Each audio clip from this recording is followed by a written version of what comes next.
Because bomb threats usually occur by telephone, it's not uncommon for security officers working at a fixed post checking people in and out of the building to receive a bomb threat. If you receive a bomb threat, remain calm. Try to keep the caller on the phone by asking questions. You need to get as much information as possible. Take notes on any piece of paper that you can find. If another security officer is present or anyone else is nearby while talking to the caller, get their attention and write them a note on a sheet of paper that says, "Bomb threat, call 911," and point to the phone. Doing that will give the police a jump start on the situation. If you have a cell phone, dial 911. When the dispatcher answers, do not respond. Keep talking to the bomb threat caller. Ask the caller, "Where did you place the bomb?" Make it loud enough so that the dispatcher can hear you. What should happen is that the dispatcher will quickly figure out what's going on and can start the police response. If your telephone has caller ID capabilities, write the caller's number down. Write down the exact words that the caller said when you first answered the phone. Try to keep the person on the line as long as possible and ask the following questions. Hello? I put a bomb in your building. And where's this bomb at? You don't need to know that. There's just a bomb in your building. And what time is it supposed to go off? That bomb is getting ready to go off in 30 minutes. What's your name? You don't need to know my name. You may not get him to answer all of them, but if he answers even a few, it will be helpful to the police. You should ask, when is the bomb going to explode? Where is it right now? What does it look like? What kind of bomb is it? What will cause it to explode? Did you place the bomb? Why? If not, how do you know about it? Last but not least, what is your name? When you hang up, note the time. Pick up your cell phone, and if the dispatcher is still online, complete that call. If not, call 911 immediately and report the bomb threat.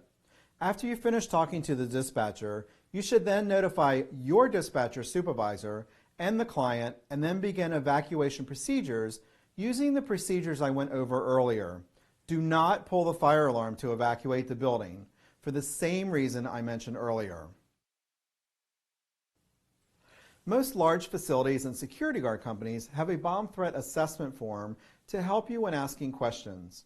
The problem is that the bomb assessment form is not always handy, especially when the bomb threat call comes in. It's very useful after the caller hangs up. When things calm down, get the bomb threat assessment form.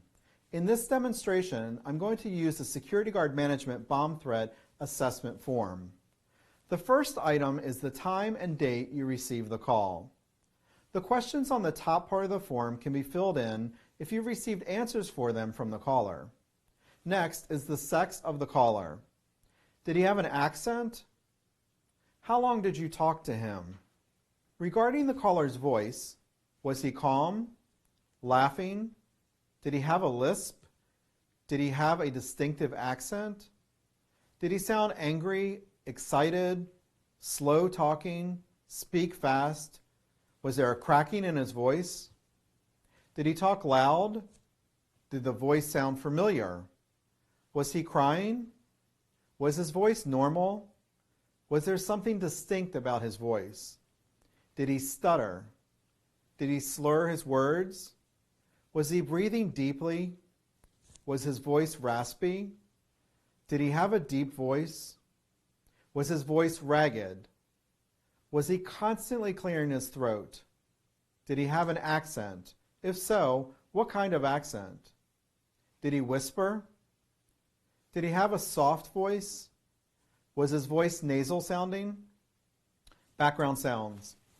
Street noise, static, factory noise like big motors or machines, house noise like a TV or radio, adult voices, children's voices, baby crying, airport noises like loudspeakers making announcements, dishes banging.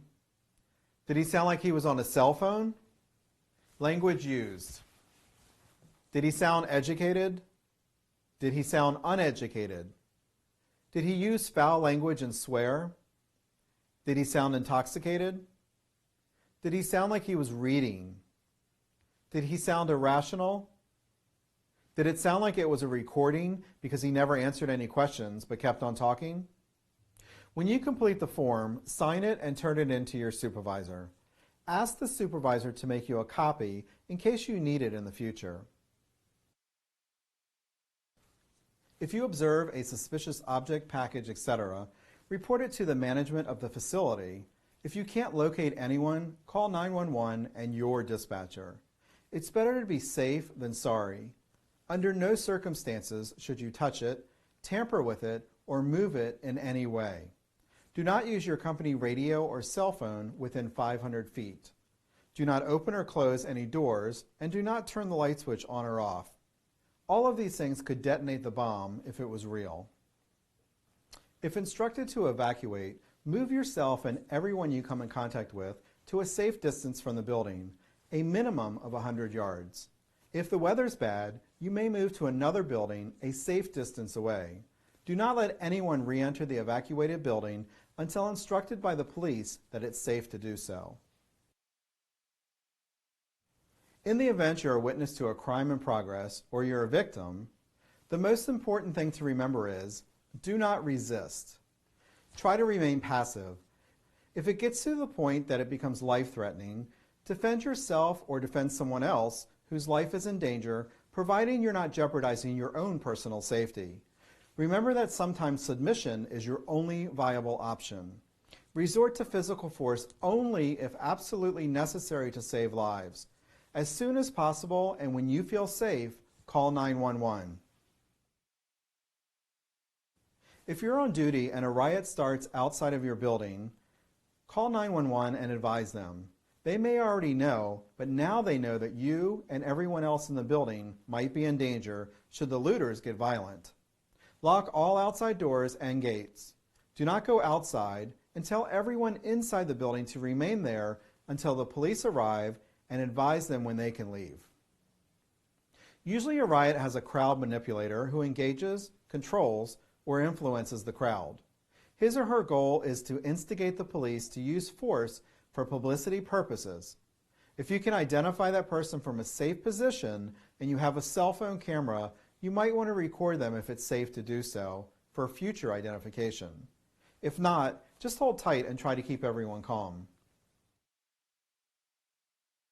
Looting is defined as the indiscriminate taking of goods by force during a catastrophe. When you encounter a looting situation, remember that your personal safety and the safety of everyone on your post comes first. Don't try to be a hero, just remain calm and observant. Your response to looting is almost the same as observing a riot, except that the perpetrators may try to enter your post, especially if there are things of value, such as retail items. In addition to locking the doors, get help in barricading the doors with furniture or other heavy objects.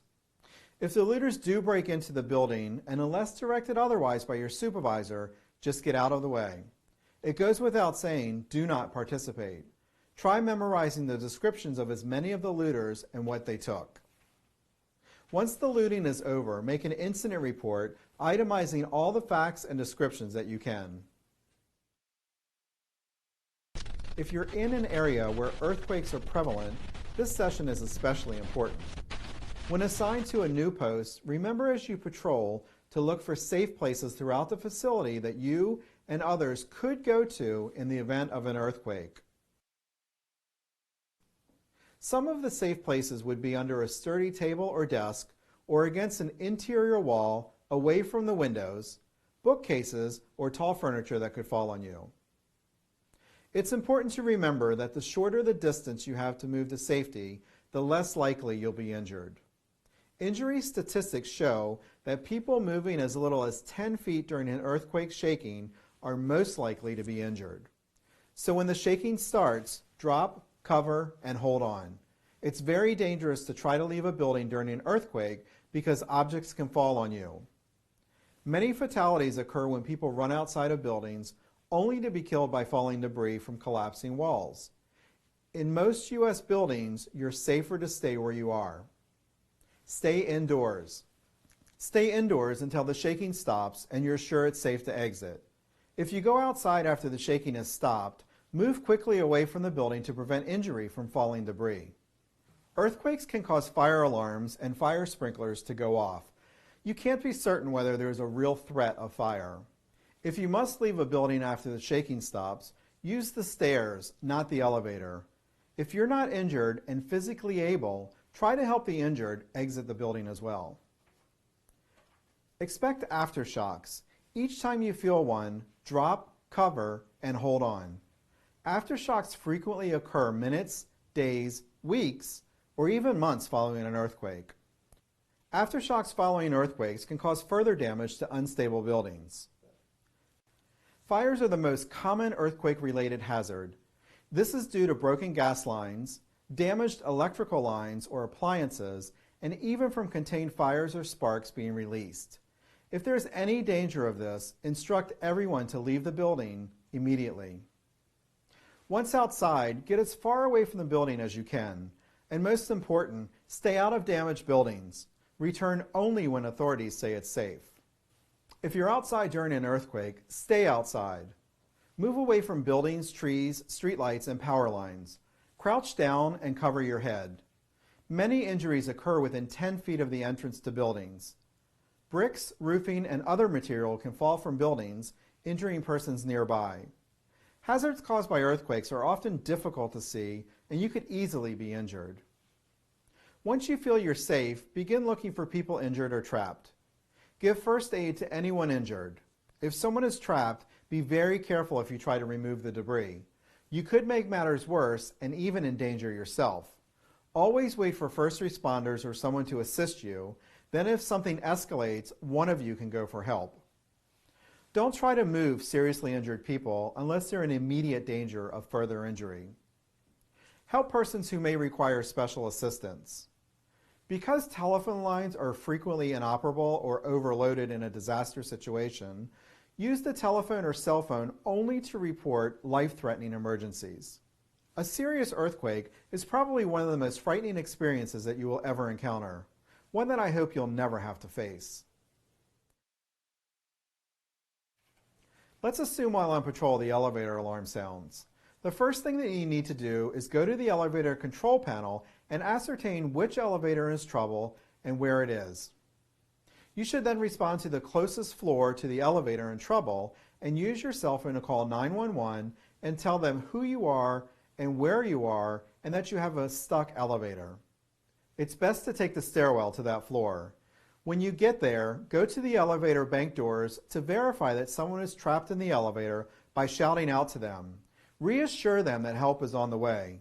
Remain in constant communication whenever possible and keep providing reassurance. Do not try to open the doors. If the passengers can hear you, advise them to stay calm, that there is no immediate danger. Tell them that the safest place is to stay inside the elevator car. Tell them not to attempt to force open the elevator doors or to leave the elevator car. Tell them that you advised 911, but ask them to use the emergency phone to contact the elevator's central station dispatcher to call the fire department and police. If there's no emergency phone, tell them to push the red emergency stop and then red emergency alarm bell buttons. Even if they already did that and the alarm is sounding, it will help calm them. Do not attempt to remove people from the elevator car. Wait for trained personnel to arrive. The fact is that most fire alarms that activate are false. Don't fall under the old fable of crying wolf. Every time the fire alarm goes off, think of it as the real thing. If while on patrol you discover a fire, remain calm, pull the fire alarm, and call 911. Give them your name, the address, the building name, the nature of the emergency. Do not hang up until you're instructed to do so by the dispatcher. Evacuate everyone from the building, including yourself, immediately. Use the nearest exit. Never allow the fire to get between you and the exit. Always keep your means of escape open. Alert anyone who is not responding to the alarm to immediately evacuate the building. Fire alarms do not always sound continuously, so continue to evacuate even if the fire alarm stops. Until the fire department arrives, warn others who may attempt to enter the building after the fire alarm stops that they cannot enter. Leave the lights on and do not lock the doors. If the door is hot, do not open it. It could cause a flashback and cause serious injury or death. If you're trapped in a room with a fire burning between you and an exit, seal up the cracks around the door if possible with wet towels, clothes, etc. Signal rescuers by hanging a sheet or other object from the window. Do not use elevators if the fire alarm is activated. Once you've exited the building, advise all of the other people to move a minimum of 100 feet from the building. If the emergency responders have not arrived yet, keep the roads and sidewalks clear for them. If while on duty they announce a tornado watch, continue with your normal duties, but stay on the ground floor and continue to monitor the commercial radio, your company radio, or the weather station. If you have a cell phone, load a weather app if you haven't already done so. This app will advise you what the weather situation is in your area in real time. The greatest dangers from high winds, tornadoes, hurricanes, thunderstorms, etc. are roof failure, breaking glass, and flying debris. The most dangerous locations are generally large rooms with large expansive roofs, such as shopping centers, cafeterias, gymnasiums, and auditoriums. The collapse of the room's load-bearing wall may lead to the failure of the entire roof. These roofs tend to rely on gravity to keep them attached. When strong winds act on a structure, pressure differences are created, causing outward pressure on the outer walls, spreading them, and causing lift or a collapse of the roof. Avoid rooms with large windows that may shatter from being struck by flying debris or from pressure stress. Small interior rooms, bathrooms, and windowless interior hallways that are away from exterior doors offer the best protection. Interior load-bearing walls with short roof spans provide better protection than temporary or non-load-bearing walls and structures. If your post has more than one story, evacuate the upper level of the building. The lowest level is always the safest. Avoid seeking shelter in these areas: windows on exterior walls, rooms with large or long roof spans, mobile trailers, exterior walls of upper level, non-load-bearing walls. If radar or weather spotters have identified a tornado, increase your observation skills and wait for updated information. Again, if you have a cell phone, load a weather app. During a period of tornado warning, a public warning is usually signaled by the fire department sirens. The warning is a 3-minute up and down tone. The all clear signal is a long, even tone. And again, monitor the weather app advising you that the weather situation is in your area. As I mentioned before, larger rooms like auditoriums, gymnasiums, and other wide free-span areas with large expansive roofs are potential death traps. So if you're working in one of those, advise everyone inside to seek shelter, including you. The shelter should preferably be in a basement if one is available. If a basement is unavailable, interior corridors and small rooms on the ground floor near the outer bearing walls or lowest floor should be used. Try to avoid rooms with windows and skylights. The best shelter area will normally be the northeast side of the building, as most storms approach from the south or west. The area selected for shelter should always be on the sides away from the approach of the storm. Remain calm in a protected area until you're sure that the threat has ceased or the all clear is announced. Once a tornado has passed, be careful removing debris that has fallen around you and others. Call 911 to report serious injuries or damage.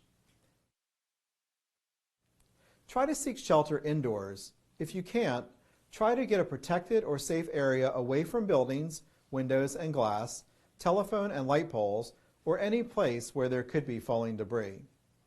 If you're caught outside and cannot reach shelter safely, you should seek a nearby ditch or depression and lay flat, shielding your head with your arms. Once the tornado passes, be careful removing debris that has fallen around you. Call 911 to report serious injuries.